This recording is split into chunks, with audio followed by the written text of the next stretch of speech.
of the elements, and an important element, too, of early Hindu society, and that her education and intellect were both superior to that of the women of the household. Wilson says, "By the Vaisya or courtesan, however, we are not to understand a female who has disregarded the obligation of law, or the precepts of virtue, but a character reared by a state of manners unfriendly to the admission of wedded females into society, and opening it only at the expense of reputation to women who were trained for association with men by personal and mental acquirements to which the matron was a stranger." The subjects of discourse are to be the completion of verses half composed by others, and the testing the knowledge of one another in the various arts. The women who may be the most beautiful, who may like the same things that the men like, and who may have power to attract the minds of others, are here done homage to. Drinking parties. Men and women should drink in one another's houses, and here the men should cause the public women to drink, and should then drink themselves, liquors such as the madhu, araya, sara, and asawa, which are of bitter and sour taste, also drinks concocted from the barks of various trees, wild fruits, and leaves. Going to gardens or picnics. In the forenoon, men, having dressed themselves, should go to gardens on horseback, accompanied by public women and followed by servants, and having done there all the duties of the day, and passed the time in various agreeable diversions, such as the fighting of quails, cocks, and rams, and other spectacles, they should return home in the afternoon in the same manner, bringing with them bunches of flowers, etc. The same also applies to bathing in summer in water from which wicked or dangerous animals have previously been taken out, and which has been built in on all sides. Other social diversions.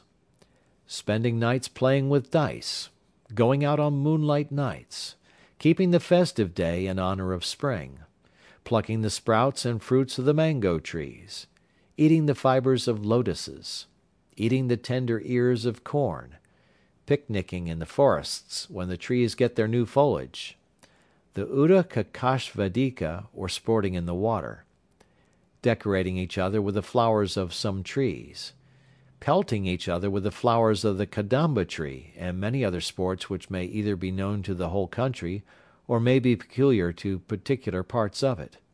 These and similar other amusements should always be carried on by citizens. The above amusements should be followed by a person who diverts himself alone in company with a courtesan, as well as by a courtesan who can do the same in company with her maidservants or with citizens. A Pithamarda is a man without wealth, alone in the world, whose only property consists of his malika, some lathering substance, and a red cloth, who comes from a good country, and who is skilled in all the arts, and by teaching these arts is received in the company of citizens, and in the abode of public women. Footnotes. According to this description, a Pithamarda would be a sort of professor of all the arts, and as such received as the friend and confidant of the citizens. The malika is a seat in the form of the letter T. End of footnotes. A Vita is a man who has enjoyed the pleasures of fortune, who is a compatriot of the citizens with whom he associates, who is possessed of the qualities of a householder, who has his wife with him, and who is honored in the assembly of citizens, and in the abodes of public women, and lives on their means and on them. Footnote.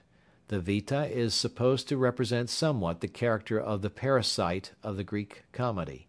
It is possible that he was retained about the person of the wealthy, and dissipated as a kind of private instructor, as well as an entertaining companion.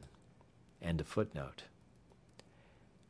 A Vidushaka, also called a Vahihasaka, that is, one who provokes laughter, is a person only acquainted with some of the arts who is a jester, and who is trusted by all. Footnote. Vidushaka is evidently the buffoon and jester. Wilson says of him that he is the humble companion, not the servant, of a prince or man of rank, and it is a curious peculiarity that he is always a Brahmin.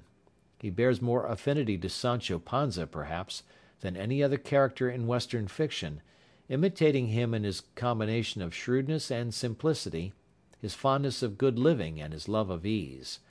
In the dramas of intrigue he exhibits some of the talents of Mercury, but with less activity and ingenuity, and occasionally suffers by his interference. According to the technical definition of his attributes, he is to excite mirth by being ridiculous in person, age, and attire. End of footnote.